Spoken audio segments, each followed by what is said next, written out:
우리 말씀 보겠습니다. 신명기 16장 9절에서 12절까지 말씀입니다. 우리 짧으니까 다 같이 한 목소리로 봉독하겠습니다. 7주를 셀지니 곡식의 낫을 대는 첫날부터 7주를 세어 내 하나님 여호와 앞에 77절을 지키되 내 하나님 여호와께서 내게 복을 주신 대로 내 힘을 헤아려 자원하는 예물을 드리고 너와 내 자녀와 노비와 내 성중에 있는 레위인과 및 너희 중에 있는 객과 고아와 과부가 함께 내 하나님 여호와께서 자기의 이름을 두시려고 택하신 곳에서 내 하나님 여호와 앞에 즐거워할지니라. 너는 애굽에서 종되었던 것을 기억하고 이 규례를 지켜 행할지니라. 아멘. 말씀 전하겠습니다. 이스라엘 백성들의 주식 중 하나가 밀과 보리입니다. 이 성경에 나오는 절기들은 이 곡식의 추수와 관계가 깊습니다. 오늘 본문 9절에 보면은 곡식의 낫을 대는 첫날부터 이렇게 말하고 있는데 이거는 초실절입니다. 성경에 보면 처음 익은 열매를 드리는 날을 두 가지로 말합니다. 초실절은 보리의 첫 이상을 드리는 절기고 오늘 본문이 말하고 있는 맥추절, 오순절, 칠칠절 다 같은 건데 명칭이 이렇게 세 가지로 되는데 이것은 밀의 첫 이삭을 드리는 절기입니다. 초실절로부터 오순절, 맥추절을 계산을 하는데 77에 49, 그래서 77절입니다. 77에 49, 그 다음 날이 바로 맥추절이다. 맥추절은 밀을 바치기 때문에 부르는 명칭이고 또 오순절은 여러분 신문을 우리나라 신문사가 여러 가지 있는데 조선일보, 동아일보, 일보라고 해요. 왜 일보라고 합니까? 신문이 매일 오니까 이 날일자 써가지고 일보라고 하는 거죠. 우리 교회 주보는 왜 주보입니까? 일주일에 한 번 보니까 주보예요. 그러면 일주일이 아니고 열흘에 한 번 보면은 이건 순보예요. 순보. 그래서 열흘을 한 단위로 순이라고 불러서 오순절은 5번의 열흘이다. 그래서 오순절 이렇게 부르는 겁니다. 이스라엘 백성들이 유월절 같은 절기를 매번 행하지는 못했지만은 그래도 광야 생활 속에서 아니면 역사 속에서 몇 번 지켰다는 것을 성경을 통해서 알 수 있습니다. 그런데 지금 이 말씀을 받는 출애굽 2세대들인 이스라엘 백성들뿐만 아니라 신명기는 2세대가 받은 거죠. 광야에서 죽은 1세대들조차도 이 77절에 대한 규례는 이미 40년 전에 시내산에서 받았음에도 불구하고 광야 40년 동안에 77절을 한 번도 지킨 적이 없습니다. 이거는 불경에서도 아니고 게을러서도 아닙니다. 77절은 곡식을 추수한 후에 드리는 것이었는데 광야에서는 심을 수도 없고 거둘 수도 없어요. 따라서 77절에 대한 규례야말로 가나안 땅에 도착한 후에야 지킬 수가 있었습니다. 77절을 광야에서는 드리지 못하고 하나님이 주시는 새로운 땅에서 열매를 보게 될 때 비로소 드리게 되었다는 이 사실은 우리 신앙생활에 중요한 메시지를 주는 것 같습니다. 우리는 평생 이 땅에 살면서 이 땅의 것에 대한 소출을 맛봅니다. 매년 가을마다 추수를 합니다. 70, 80을 살면 70번, 80번의 추수를 경험한 셈이죠. 그런데 이 땅에서 아무리 추수를 맛본다 한들, 이 땅에서 아무리 추수를 많이 거둔다 한들, 이 땅의 추수는 본질적으로 말해서 영적 일과는 아무 상관이 없습니다. 그냥 이 땅에서 하나님 나라 가는 여행 중에 잠시의 피로를 채우는 과정일 뿐이지 추수를 많이 하든 적게 하든 이것이 영적 일에 커다란 기여나 영향을 미치는 것은 아닙니다. 풍년을 기원하고 풍년을 잔치하는 이런 풍습은 특별히 종교가 아니더라도 모든 민족들의 문화에 공통적으로 나타나는 현상입니다. 따라서 가을에 인간 사회의 문화적 현상이 종교적으로 표현되는 것이 추수감사절인 것은 아닙니다. 오늘 추수감사절을 육정일에 맞추지 않고 영정일에 맞추어서 묵상하고자 합니다. 이 먹고 마시는 일은 이 땅에서 정말 필요한 일이죠. 육적 삶을 이어가는데 정말 중요한 일이기도 합니다. 그러나 그것보다 우선되고 중요한 일들이 있습니다. 우리는 영원한 생명에 관한 일에 대해서 우리는 관심을 기울여야 되고 우선순위에 초점을 맞춰야 됩니다. 영원한 생명에 관한 일에서는 오히려 우리가 추수를 받는 것에 초점이 있는 것이 아니라 내가 추수되어야 될 대상이라는 거예요. 따라서 보겠습니다. 내가 추수되어야 될 대상이다. 여러분, 우리가 하나님 나라에 선별돼서 저장되는 새 곡식이 바로 내가 되어야 돼요. 그 추수는요, 여러 해 중에 추수 중에 하나가 아니에요. 하나님 나라의 추수는 단 한 번만 있습니다. 세상에 다 한 번만 있을 유일한 추수가 됩니다. 어쩌면 우리 신앙생활은 그 추수의 날을 위해서 존재하는 겁니다. 풍성한 소출이 있으면 올해 과일값도 비싸고 배추값도 비싸고 교회 김장도 그래서 놓쳐지고 그렇다고 하는데, 여러분, 풍성한 소출이 있으면 잔치하는 분위기가 되고 소출이 적으면 의기소침해지는 게 인간사에서 매번 보는 풍경이에요.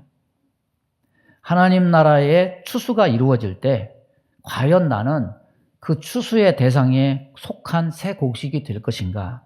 이거는 굉장히 중대한 일입니다. 오늘 말씀을 통해서 저와 여러분이 하나님 나라의 새 곡식으로 사는 귀한 은혜가 있기를 바랍니다. 이스라엘 백성들이 애굽에서 나와서 한 달쯤 될 때 신광야에 도착을 합니다. 1월 14일 밤에 유월절 예식과 함께 급하게 먹고 지팡이를 잡고 신발을 신고 허리를 동이고 아주 급하게 체하도록 그렇게 급하게 나왔는데 2월 15일이 되니까 한 달이 지나니까 애굽에서 급하게 가지고 나온 양식이 다 떨어졌어요. 그래서 하나님이 모세에게 뭐라고 말씀하시느냐면 내가 너희를 위하여 하늘에서 양식을 비같이 내리리니 백성이 나가서 일용할 것을 날마다 거둘 것이라. 이들은 광야에서 수고하고 길쌈도 하지 아니하였어도 하나님이 40년 동안 하늘 양식으로 이스라엘 백성을 먹여주셨습니다. 그래서 만나가 먹을 것으로 주어진 것은 정확히 애굽에서 나온 지 한 달 만에 양식이 다 떨어진 이후에 일어난 일입니다. 그러면 그 광야에서 40년 동안 먹었던 이 만나가 언제 그쳤을까? 그들이 가나안 땅에 들어가서 첫 곡식을 거두는 다음 날 만나가 뚝 그쳤어요. 그래서 여호수아 5장 12절 보면 6월절 이튿날에 그 땅 소산을 먹되 그날에 무교병과 볶은 곡식을 먹었더니 그 땅 소산을 먹은 다음 날에 만나가 그쳤으니 이스라엘 사람들이 다시는 만나를 얻지 못하였고 그 해에 가나안 땅에서 열매를 먹었더라. 이렇게 말씀합니다. 여러분, 이스라엘 백성들이 가나안 땅에 와서 곡식을 파종하는 일은 꿈 같은 얘기예요. 그들은 430년 동안 한 번도 자기 땅에 씨를 뿌려보지 못했고 열매를 거둬보지 못했습니다. 애굽에서 몸도 땅도 거기서 나온 곡식도 몽땅 자기 소유가 아니라 전부 다 바로의 소유였어요. 광야에서는 40년 동안 씨를 뿌리지 않고 거두지도 않고 수고도 않고 하나님의 은혜로 만나를 먹었어요. 그런데 이제 가나안 땅에 도착해서 보니까 자기가 심지 않은 작년에 뿌린 그 씨앗을 뿌린 열매들이 자기가 가나안 땅에 도착해서 보니까 거기 맺혀 있더라는 거죠. 그래서 그것을 수확해서 첫 열매를 거두었습니다. 여러분, 유대지방에서 추수의 첫물은 보리고요. 추수의 끝물은 밀입니다. 첫 추수는 보리 이삭을 거두는 추실절에 이루어지고 추수의 끝물은 밀 추수는 밀을 추수하는 맥추절에 이루어집니다. 그러니까 따지고 보면 추수의 시작이 초실절이고 추수의 마지막이 맥추절입니다. 이 초실절과 맥추절 사이에 어떤 일이 벌어지느냐? 곡식들이 거둬지는 거예요. 여러분, 절기로 따지면 이렇습니다. 유월절 다음 날이 무슨 날입니까? 예수님 그 돌아가신 그 일정을 보면 무교절 다음 날은 유월절 다음 날은 무교절이더라 이렇게 나와요. 무교절 다음 날이 무슨 날입니까? 초실절입니다. 초실절은 첫 보리 이삭 추수하는 날이에요. 그날에 무슨 일이 생깁니까? 안식 후 첫날인 이날 초실절 주일 새벽에 예수님이 잠자는 자들의 첫 열매로 부활하셨습니다. 추수의 첫물로는 예수님은 첫 열매예요. 자, 초실절에서 50일을 계수합니다. 그날이 오순절입니다.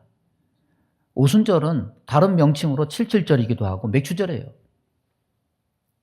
그런데 초실절은 예수님이 잠자는 자들의 첫 스타트로 열매를 맺었음을 상징한다면 오순절, 칠칠절, 맥추절의 열매는 예수님이 아니라 그 예수님으로 말미암아서 알곡으로 열매 맺어서 하나님께 드려지는 하나님의 백성들을 상징해요. 영적 추수의 첫물은 예수님이시고 영적 추수의 마지막 물은 마지막 날에 추수되는 알곡들, 새 곡식들, 바로 저와 여러분이에요. 저와 여러분이 하나님 나라의 새 곡식이 되어야 됩니다.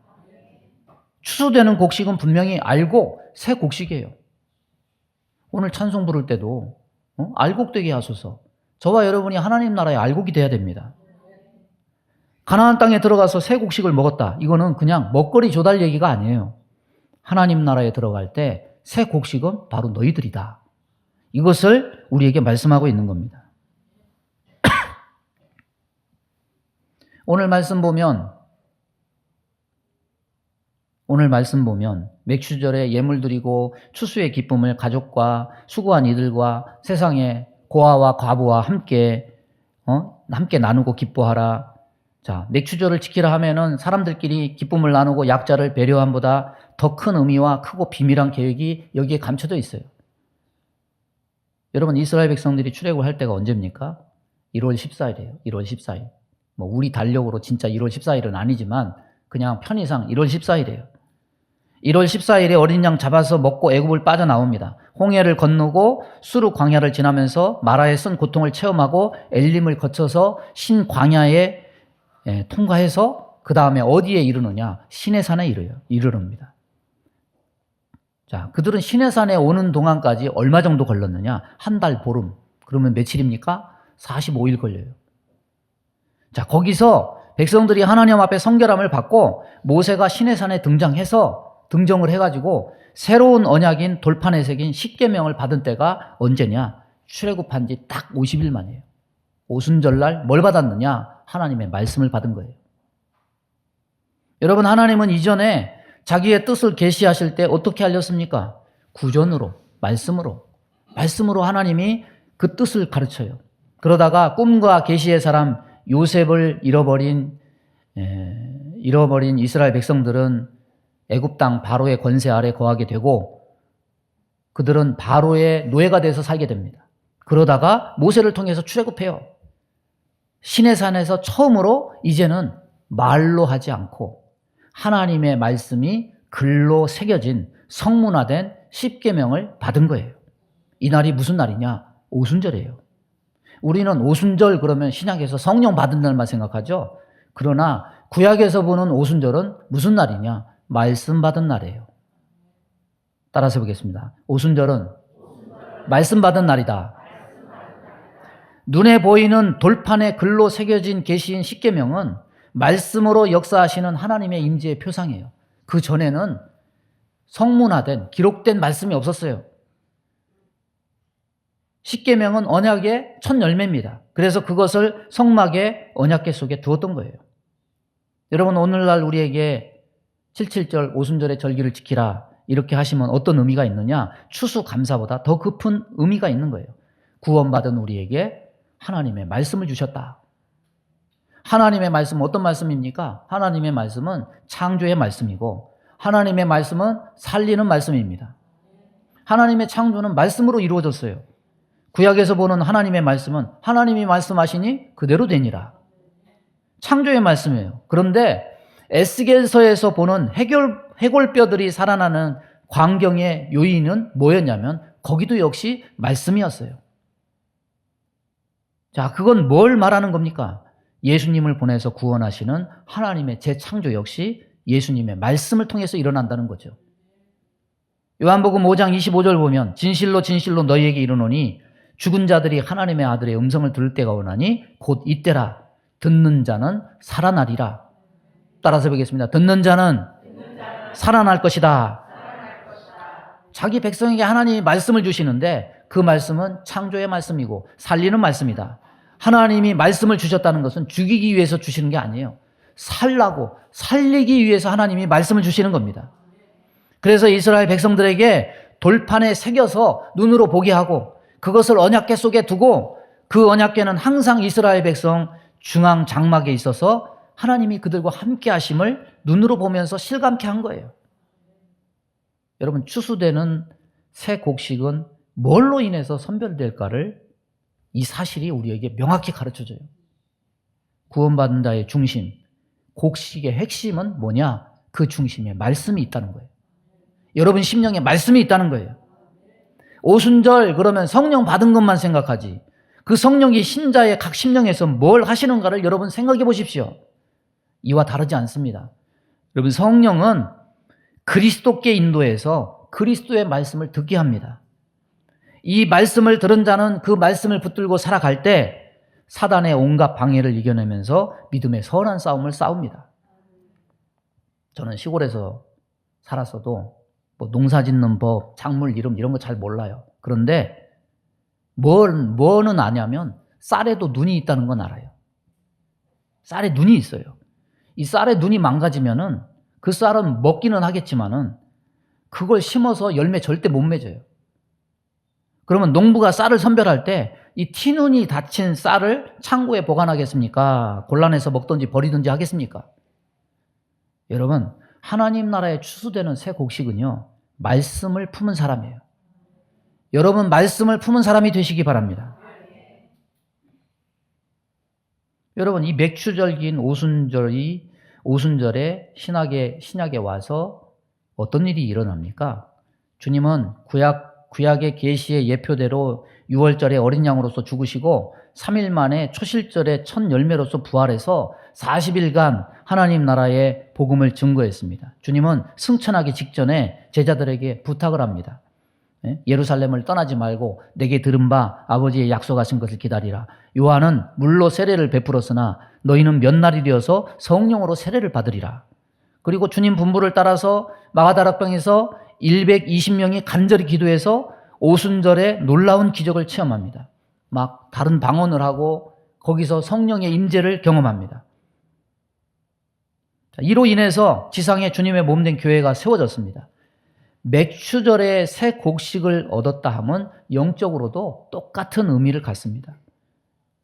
하나님께서는 구원 역사를 이루시는 교회를 통해서 영적 새 열매들을 거두신다는 거예요. 그런데 어떻게 거두시겠다는 것인가? 성령으로 거두시겠다는 거예요. 여러분 소유리 문답 금요일 날 우리 금요기도회 때 그걸 보고 있는데 그리스도께서 십자가에서 다 이루었다. 구원을 완성하셨어요. 근데 그 구원의 은혜를 사람에게 유효하도록 적용하시는 분이 누구십니까? 성령님이십니다. 성령님이 우리를 거듭나게 하고 새롭게 하고 온전케 하고 이기게 하시는데 그걸 누구에게 연결짓느냐? 예수 그리스도께 연결짓는다는 거죠. 여러분 거듭난 사람을 성경에서 뭐라고 얘기합니까?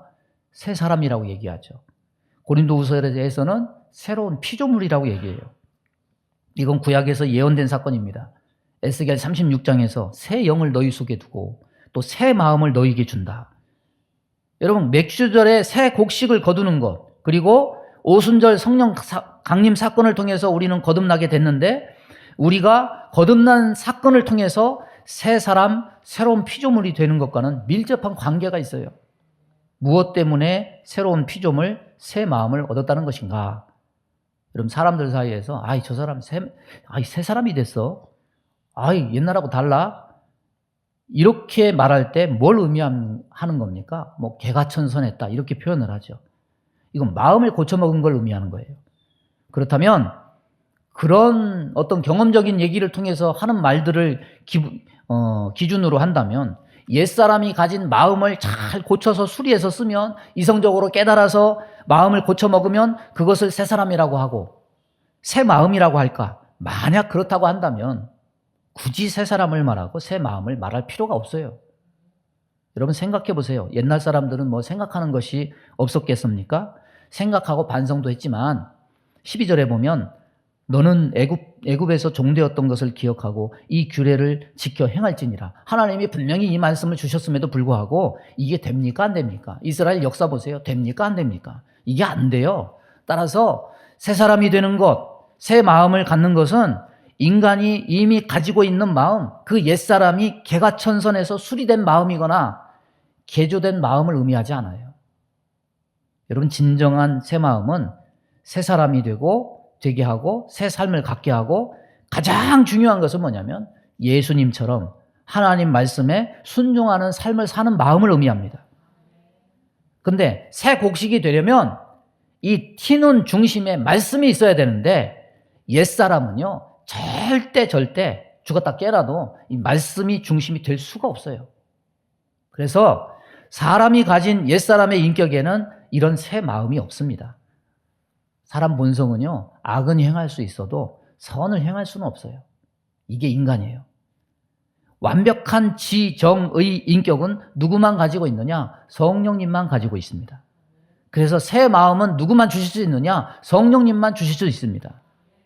성경적으로 옛사람은 개조시키는 것이 아니고 버리고 죽이고 부정하는 것이지 다시 고쳐 쓰는 게 아니에요. 여러분 일반적으로 그러죠? 사람 고쳐 쓸 수 없다고. 그 말 일부는 맞아요. 이 새 마음을 가진 자는 항상 하나님의 언약을 배반하고 마귀에게 끌려다니는 옛사람과 같지 않습니다. 이 사람은요 은혜를 먹고 살고 하나님께 속한 자이고 항상 하나님의 약속의 말씀을 잊지 않습니다. 그리고 말씀에 순종하는 삶을 삽니다. 새 곡식은 추수 때만 알 수 있는 것이 아니고 이 세상 삶에서도 신앙생활 하는 것 모습 보면 대충 알 수 있어요. 나는 거듭났다고 하는데 왜 이 모양일까? 새 마음을 주신다고 하고선 왜 나는 안 주시는 걸까? 여러분 성령 충만의 의지는 하나님에 의한 것일까요? 사람에 의한 것일까요? 믿음의 씨는 전적인 하나님이 우리 마음에 심으심으로 가능한 이 불가항력적인 신비의 사건, 구원의 사건이지만 이 새 마음을 주시는 일에 있어서는 강제적이지 않아요. 강제적이지 않아요. 새 영을 주고 새 마음을 주는 것은 강제적이고 일괄적이지 않습니다. 성령님은요 인격적인 분이십니다. 우리가 그분을 인정하고 그가 우리 안에 일하시도록 전폭적으로 우리가 그분을 신뢰하고 동의하지 않으면 성령님이 당신 맘대로 막 문을 열고 강제해가지고 지배하시지 않아요. 성령께서는 자동적으로 일하시지 않는다는 소리예요. 그래서 에드윈 H. 팔머라는 분이 쓴 성령론을 보면은 이런 말을 합니다.